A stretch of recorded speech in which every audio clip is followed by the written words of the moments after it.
Thanks, Mike. Hi, everyone. Well, there's a lot of things I really love about our Lux Executive Summit. Of course, it's an opportunity to see so many of our clients and the great conversations we have throughout the event. The open bar is great, of course. Anybody tried those beet and carrot smoothie shots yesterday? Ginger, those were great. But in all seriousness, really one of my favorite things every year is preparing my own speech, as it's really an opportunity to think about how to interweave some of my own personal anecdotes into the innovation narrative. So some may remember a few years back, I used dating site algorithms as an analogy for matching new materials technologies with industry trends. And just last year, when the summit served as a brief break from changing the diapers of my 7-week-old newborn at the time, I did a magic trick with superabsorbent polymer and kind of used that for showing the importance of materials technologies to enable great products. So in thinking about how to begin my speech this year, there was really only one thing I knew I had to talk about. There was one thing I really had to emphasize. Being from the Philadelphia area and the summit, of course, being in Boston, there was one direction I really had to run in to start this off. So does anybody know who this is? Perhaps a few. I'll give you a hint. Just a few months back in the Super Bowl or American football's big championship game, his team beat the team coached by this over-the-hill coach and this overrated quarterback. Of course, I'm talking about the head coach of the Philadelphia Eagles, Doug Peterson. So I'll give you all a moment to just soak in that glorious triumph. And I'll take a step back because I think that there's some really interesting context here because, right before it happened, by no means was this result evident. In fact, the Eagles were actually underdogs throughout the entire playoffs. And the reason was, at the end of the regular season, before kind of the championship round started, the Eagles starting quarterback, he hurt his knee, tore a ligament in his knee, and so he was out. He was out for the rest of the season. So the Eagles had to rely on a backup when they got to the championship rounds. So what did they do? Well, they could have played it conservative. They could have just played not to lose and relied on their defense. But that's not what they did. Instead, actually, the coach instituted one of the most aggressive play calling strategies in years. Which really sticks out is the National Football League is generally pretty conservative. But it wasn't just that the Eagles were playing with guts. They actually partnered with an analytics firm to apply data science to their in-game strategy to help them optimize decision-making through analytics. And some may remember, I'm sure Patriots fans do, that one of the most momentous plays in the game, actually the quarterback, who's generally the one throwing the ball, actually caught the ball in a pretty unconventional play, but ended up being the difference in winning and losing the game. So, why am I talking about this, right? Well, am I still a little bitter, perhaps, about the 2005 Super Bowl when the Patriots beat the Eagles? I am. I'm always going to be. Do I enjoy gloating and rubbing salt in the wounds of Patriots fans? Absolutely. But most pertinent for the purpose of this talk, see, the Eagles found themselves in a really difficult situation. But they played to win, and you can see how the success paid off. And I think this serves as a very helpful foil to today's chemical and material companies, who also find themselves facing a very difficult market situation. And for the most part, seem to have adopted playing not to lose strategies. And I think that's unwise, and I think that's insufficient. I'm going to tell you why over the course of this talk. So, now that I've hopefully successfully pissed off some of the Patriots fans in the audience from the Boston area and probably riled up some of the chemical and material attendees. And if you're a customer of a material and chemical company as well, don't you worry, I've got my sights on you because, of course, as we know, whether it's a chemical material company or customers downstream, everybody depends on trends that are happening in chemical materials. So a brief overview of my talk. I'm first going to talk about why the industry finds itself in such a difficult climate, some of the strategies that are in play right now, and why I think they're not good enough. And then I'm going to talk to you about how I think we can do better and some of the winning tools and technologies that will help us do so. And then we'll talk about strategies for implementing them. All right? So let's dive in. So as many of you know, and frankly, probably grapple with on a daily basis, the chemical and material industry currently finds itself facing some pretty difficult macroeconomic headwinds, right? And there's a few factors contributing to this, and I'll go over them briefly. First, I think the tremendous growth that we've seen from emerging markets in the previous couple of decades, like China, has started to slow down, right? But we've also seen new entrants from those emerging markets enter the space, increasing capacity, increasing competition. And then third, low oil prices, right, combined with slowing demand and ultimately reducing demand for oil in the transportation sector has led many big oil companies to move downstream, essentially adding even more competition. So what's the net result here? Well, in simplest terms, right, you've got slowing demand, increasing supply and competition has led to eroding margins and kind of increasing commoditization across more and more specialized areas in the space, right? And if that wasn't bad enough, there also seems to be a lack of kind of new material technologies with significant commercial consequence. So some of the most hyped and attention-grabbing new material technologies of the previous generation, like carbon nanomaterials, carbon nanotubes, and graphene, while just starting to see initial commercial traction, I think it's fair to say have not lived up to the hype and expectations. And if you look at new generations of material technologies, bioperformance materials like nanocrystalline cellulose and spider silk, they seem to be, at least for the moment, continuing that trend of commercial disappointment when it comes to new material technologies. As Kevin C., I think, said in his talk yesterday, a core part of the way we do our research is we talk directly to these startups. So in our conversation with a handful of bioperformance material companies back in 2016, they told us, okay, in 2017, we're going to release our first products. It's a quarter of the way through 2018. We're still waiting. None of them have been confirmed. There have been no confirmed successful product releases, right?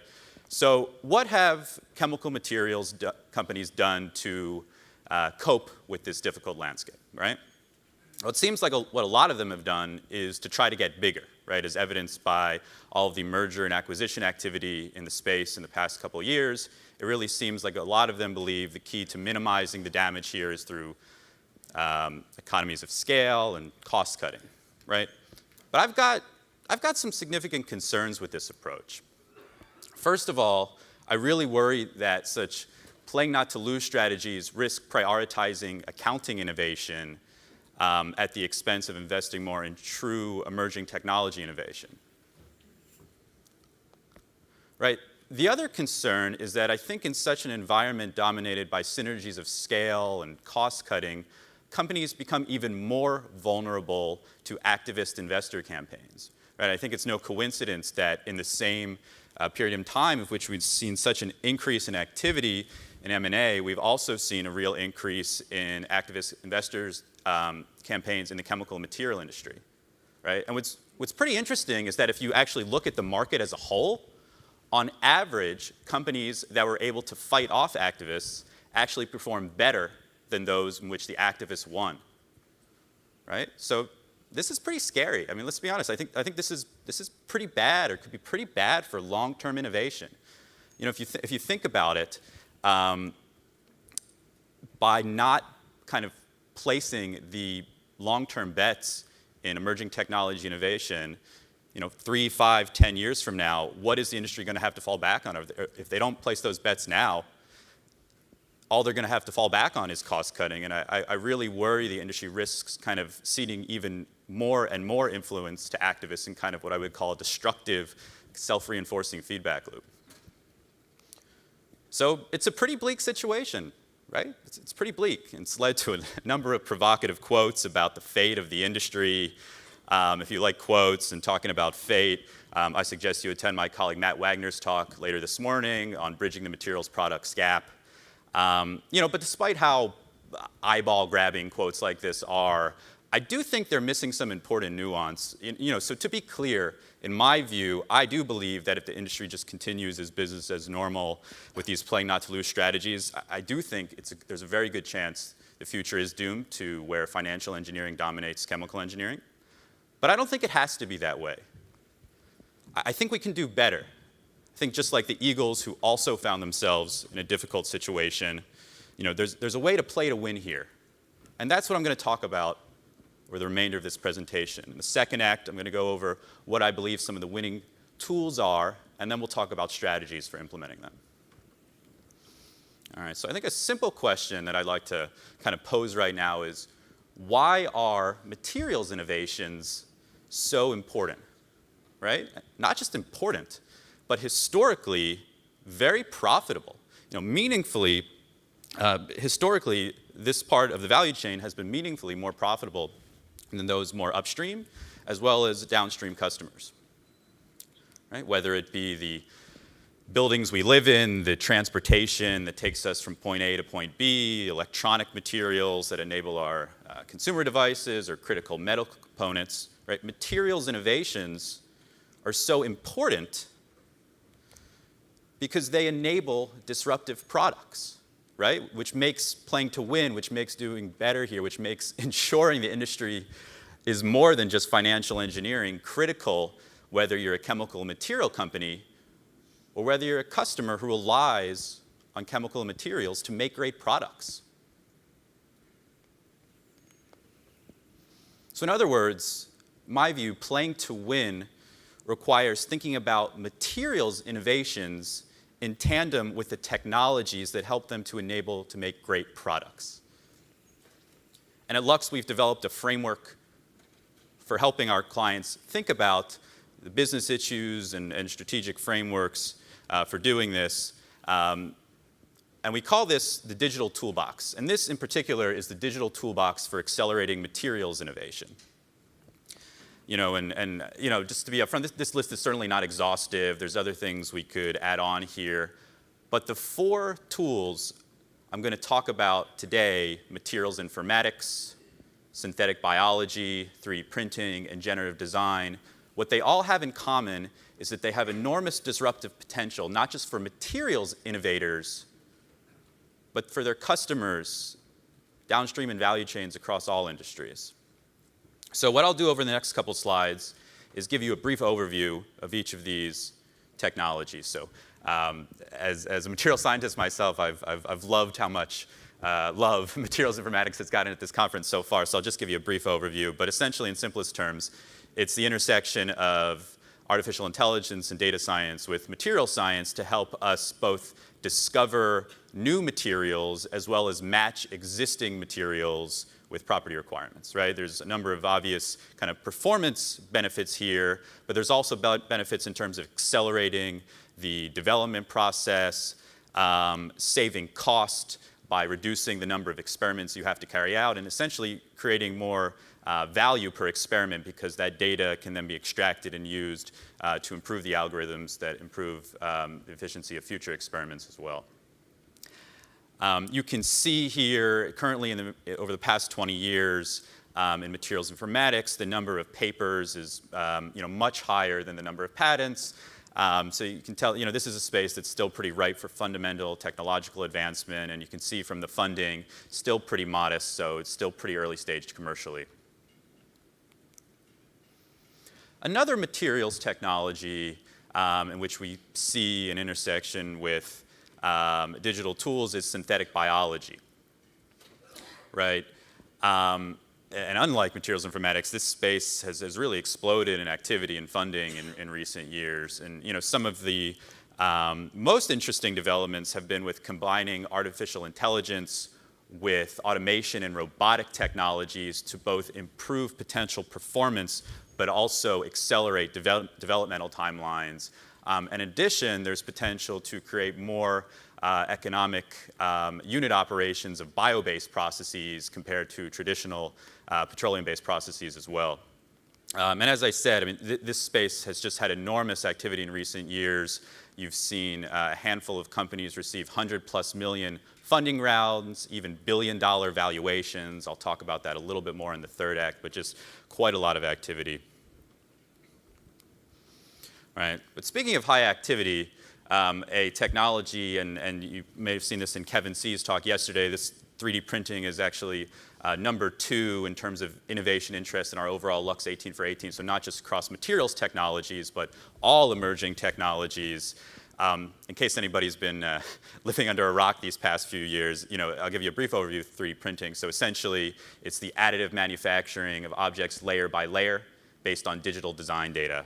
And there's a number of really compelling benefits here. So because 3D printing allows us to create novel geometries and novel compositions, it can create parts with better performance, better operational efficiencies, because you can kind of create unique shapes that use less material. You're saving costs by having better materials utilization because you're building from the bottom up. There's potential benefits in terms of distributed manufacturing. You can save on distribution costs and reduce environmental footprint as well. Right, and fair to say, this space has just been supercharged in recent years, both in terms of technological activity as well as commercial activity. All right, so I'm guessing most are probably familiar with 3D printing and some of the other technologies I've outlined. Perhaps one of the digital tools that might be newer to some of you is generative design. So in a basic sense, generative design is a software technology in which you can input initial design constraints, so things like weight, strength, other properties, geometry, and then you have artificial intelligence algorithms and cloud computing essentially iterate and iterate and iterate thousands of cycles to create design options that are optimized based on your initial constraints. Another way to think about this is that historically, we were limited in what we could design was limited because of manufacturability. So essentially, you could design things, but you just didn't have the tools to manufacture them, right? So now that we have additive manufacturing and other new manufacturing technologies, we can make things we never made before, so opening up the design space. So in that way, I kind of think of it as the pendulum has kind of swung back, right, to the court of the designers to further raise the bar, and generative design plays a large role in that, particularly the synergy of generative design with additive manufacturing. I'll talk about that a little later as well. But fair to say, this is, I think, enormously potentially disruptive, but as you can see from the modest number of publications, there's a fair amount of government funding, but very little VC funding at the moment. It's still very early stage commercially. All right, so now that we've talked about some of the key tools I think that are essential for playing to win, let's talk about some key strategies for implementing and executing on them, right? And this is important for a number of reasons, right? Not least of which is making sure we're wisely choosing our investments in emerging technologies.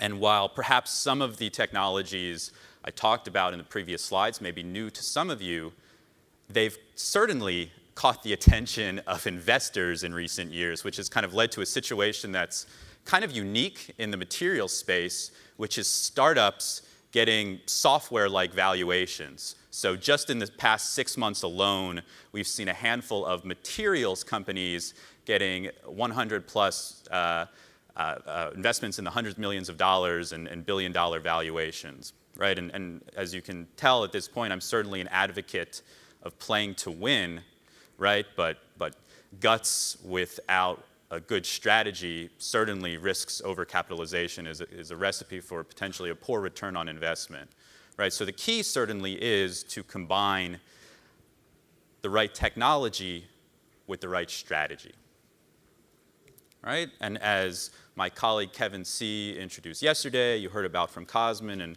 other Lux speakers throughout the event, we've built a tool for this that combines data and insight, and we call that the Lux Tech Signal, right? And it combines the same data sets I reviewed in the slides in the previous section, technologies, patents, papers, government funding, and venture capital funding.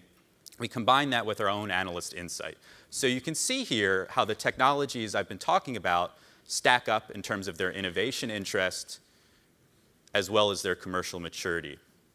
And I really think this last piece, the commercial maturity, is quite essential for determining both the how and the when as we're crafting our commercialization strategies. So what I'll do over the following slides is I'll review the commercial maturity of each of these tools and talk about how that feeds into strategies for winning and commercial success in these spaces. So we'll start with the most mature, that's 3D printing, and we'll kind of work our way down. So at Lux, our models predict that 3D printing is going to be a $20 billion market by 2025. And we see the majority of this growth really driven by increased use of 3D printing in end-use parts. So beyond its initial roots in molds and tooling and prototyping. There's a lot of trends that are contributing to this. For the sake of time, I won't go them through all here, but I'm sure our materials analysts would be happy to talk to you about this. But in simplest terms, the materials are getting better, the material selection is getting better, the printers are getting better, there's more throughput, there's lower costs, and the software is getting better as well. Right? So the key question in the 3D printing space is no longer a matter of, can it do this? Will it do this? Is it coming to my industry? Is it going to be disruptive? The answer is yes. It will, it's coming, it's here. The key question is, what are you going to do about it? All right? And we've seen a number of today's leading chemical and material companies are certainly already thinking about this, making moves. So just in the past year, DSM and BASF took what were their previous kind of distributed 3D printing product lines, and they each integrated all of these 3D printing product lines into a dedicated 3D printing business unit. Others, like Evonik, have seen the growing demand for 3D printing materials coming, and they've increased capacity, while others, like Mitsubishi Chemical, have ramped up their activities in the space through acquisition.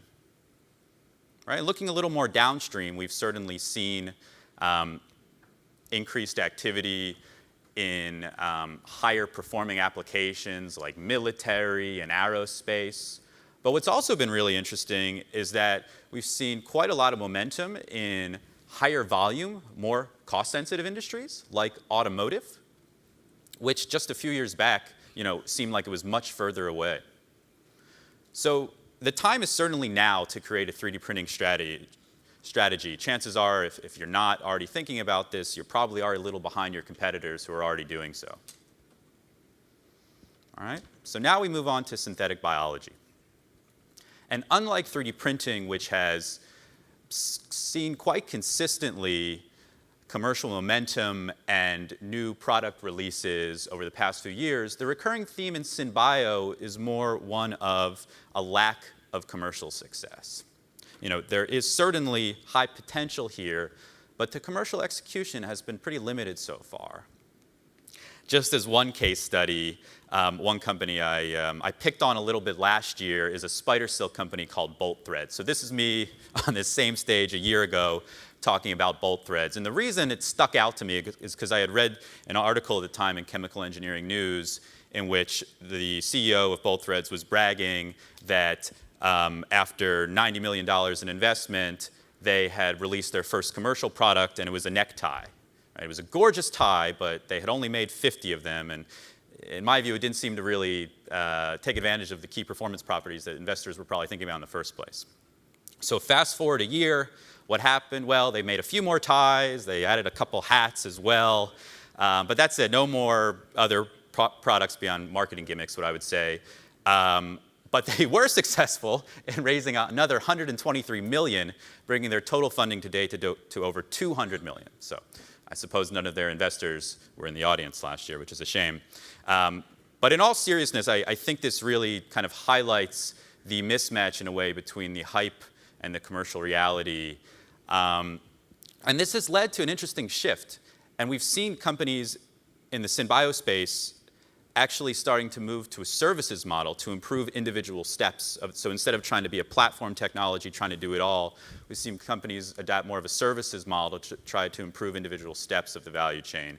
And actually, if we rearrange our Lux Innovation Grid by business model, you can see the companies in green who have a service provider model, on average, have actually been doing the best in terms of their commercial traction.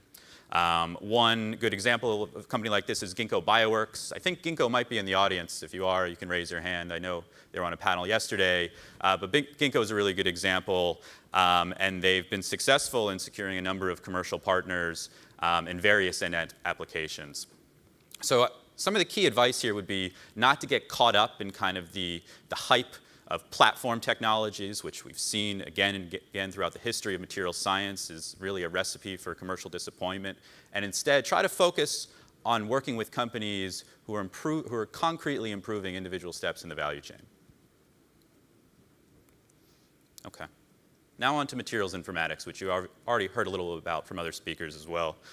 But unlike 3D printing and SynBio, where, like I said, we are starting to see initial products, materials informatics is actually largely pre-competitive at the moment. Most players are actually still working to define what their business models are going to be.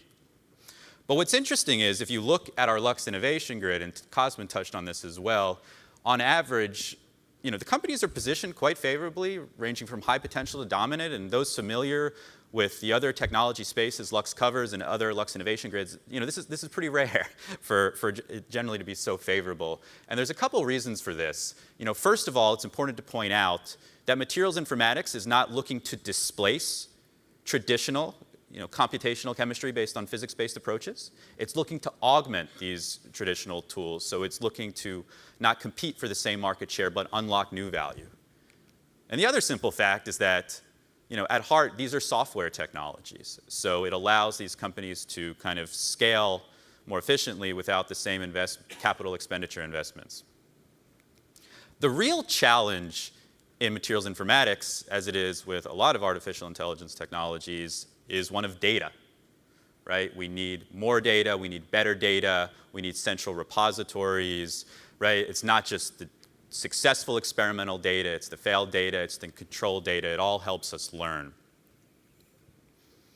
And what's interesting, just over the past couple of years, we've seen some research consortiums pop up looking to address materials informatics data problems. So in 2015, IBM formed its Research Frontiers Institute, where member companies all get access to institute-generated intellectual property. There's a number of projects here, but one of the key ones is accelerated materials discovery. And also recently in Japan, 4 Japanese chemical companies who you would definitely typically think of as competitors recently formed a consortium to work together on a data platform for materials informatics that's going to be facilitated by the country's National Institute of Materials Science. Right, but I think the real thing you're going to have to think about here, and from having conversations about material informatics with a number of our clients, it's kind of balancing the idea of sharing your data, right, to improve the platform, which is going to be good for you, but also good for everyone else. And knowing it's by sharing the data, you're also helping your competitors in kind of a bit of a twisted material science prisoner's dilemma problem. And from conversations with many of you I've had just at the summit, I know many of you are thinking about this. And I think this challenge, this kind of frictional forces in a way, is what's actually causing many materials informatics startups to kind of struggle with their business model at the moment. Okay, so finally moving on to generative design. And as I said, while this is certainly the most early stage of all of these technologies, it certainly has a lot of disruptive potential. Particularly if you think about generative design in combination with additive manufacturing and advances in cloud computing and GPUs and other technologies that increase the computing power for running these algorithms, it's really pushing the boundaries and kind of changing the paradigm of what is possible to both design and manufacture. There's a number of startups and large companies active here, both in generative design specifically and relatedly in simulation software as well. So you can start to think about for potential partners or investment targets. And topology, I'm not sure if you're in the audience, you can raise your hand. I know they were present for the startup showcase yesterday, so perhaps many of you had a chance to speak with them. But what's really interesting here, if you think about it, because these innovations, materials informatics, generative design software, 3D printing, there's a good component of each that's a digital software tool. You can think about them potentially working in synergy and kind of starting to blur the lines between the material development, product design, and manufacturing stages. You can imagine them each kind of self-reinforcing the other in like a holistic feedback loop. And as it turns out, actually, 2 of the most high-profile companies in the 3D printing space. I'm guessing some people are familiar with these two. Both Desktop Metal and Carbon are valued at over $1 billion already, just based on their 3D printing hardware technologies. But what's really interesting is that just over the past few months, they've both released software packages. So Desktop Metal released a generative design software called Live Parts. Carbon 3D released a 3D printing simulation software. So you can see they're really thinking about the synergy of software with their hardware technologies in terms of what that can potentially enable. All right, so wrapping up and reinforcing some of the key takeaways here. So I really think chemical and material companies have a key decision to make. And in my view, in the long run, playing not to lose is potentially even more risky, because a future dominated by financial engineering is really not good for anyone. I mean, perhaps if you're a hedge fund manager or a lawyer, investment banker, it might be good for you, but I don't think that's a future that many of us would enjoy if they're the only ones really making money. So that'd be bad for everybody. But as I've talked about, I think we can do better here. I think there's a way to play to win. And we've talked about what some of the key tools are for doing that, who some of the key players to work with are, and the how and the when, and how data and insight help us determine the how and the when for crafting our strategies, right? So while I hope it's clear that I am excited about the potential here, I don't want to paint too rosy of a picture, right? It's not going to be easy, right? It's going to be hard. It's going to be really hard. It's going to take patience. It's going to take courage in the face of adversity. It's going to take courage under pressure to focus on short-term profits at the expense of long-term innovation. It's going to take adaptability as these new technologies blend the lines between value chain steps and kind of shake up supply chains. But I truly believe the potential success, the potential value created is worth it. If you don't believe me, just ask the Eagles. Thank you very much.